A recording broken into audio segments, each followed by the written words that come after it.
በአንድ ወቅት ባልና ሚስት የጦፈ ጭቅጭቅ ውስጥ ናቸው። የመጨቃጨቃቸው መንስኤ ደግሞ የባል ደካማና ማየት የተሳናቸው እናት ነበሩ።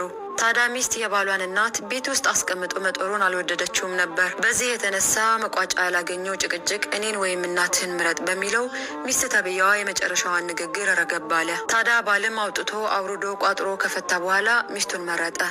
እናም ከሚስቱ ጋር ተመካክሮ ራቅ ብሎ ከሚገኘው ጫካ ውስጥ እናቱን ለመጣል ወሰነ። ወስኖም አልቀረ እናቱን አዝሎ ወስዶ ጫካ ውስጥ ጥሏቸው ተመለሰ።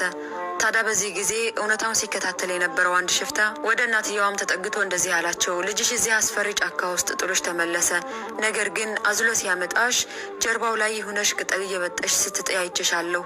ለምንድን ነበር እንደዛ ያደረግሽው ብሎ ጠየቃት። እናትም እንደዚህ ብላ መለሰች። ልጄ እኔን ጥሎኝ ሲመለስ መንገዱ ጠፍቶት አውሬ እንዳይበላብኝ ምልክት እንዲሆነው ነው ብላ መለሰችለት። እናት ለዘላለም ትኑር። እናት በማንም የማትተካ ለልጇ ስትል ራሷን መስዋዕት የምታደርግ እንቁ ጀግና ሴት ነች። እናት ለዘላለም ትኑር።